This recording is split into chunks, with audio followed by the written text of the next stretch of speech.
Today I want to look at magic squares. These are just grids where you put in the numbers and they have this magic property where they add up to the same in each row, each column, or even the diagonals. In this case it's 15. 8 and 1 is 9 and 6 is 15. 3 and 5 is 8 and 7 is 15. And even the diagonals, 8 and 5 is 13 and 2 is 15.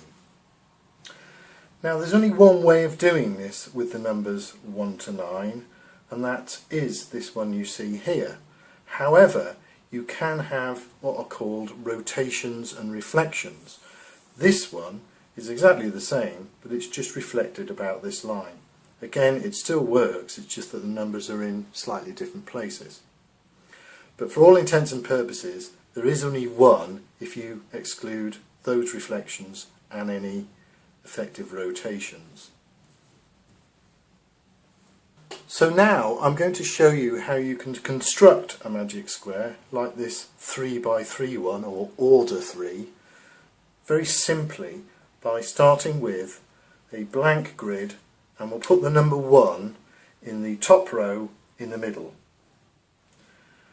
Now what we do is we then use an arrow as a guide and we move our numbers upwards in that direction. So the number 2 would be here, and if you imagine that there's another magic square here, that would equate to the bottom right, so the 2 would go in here. 3 with the arrow would end up here, which is there. And now you're going up and to the right. You can't because you've got 1 already in there, so you go below 4. Carrying on in that direction, 5, then 6, and then 7 would be this corner one here.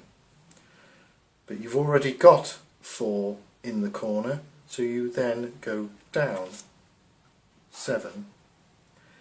8 would be here, and then 9 would be there, and there is your magic square. Notice incidentally that the even numbers are in the corners and the odd numbers are on the edges with the 5 in the middle. Now let's use that same construction method with an order 5 magic square, which is 5 squares on a side, or 5 cells. We'll start off with number 1 in the top row, and we'll start running the sequence in that direction. So we get 2, 3 there, 4, 5, can't go up, 6, 7, 8, 9, 10, 11, 12, 13, 14, 15, 16, 17, 19, 20, 21, 22, 23, 24 and 25.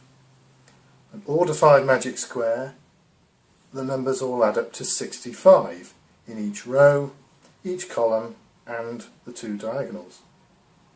Now if you're feeling ambitious, you can use this method to make even bigger magic squares. Here's an order 7 where all the rows and columns add up to 175, and you can even do an order 9 here where they add up to 369, but it starts getting a bit unwieldy after that. But you can do any odd order magic square this way.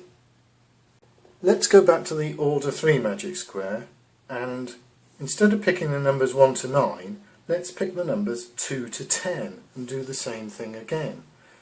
It would look something like this, and here the numbers in each row and column and diagonal now add up to 18. You've got the numbers 2 to 10 without the number 1. Still works, but uses a different set of numbers. So there it is, an introduction to odd order magic squares and how to construct them.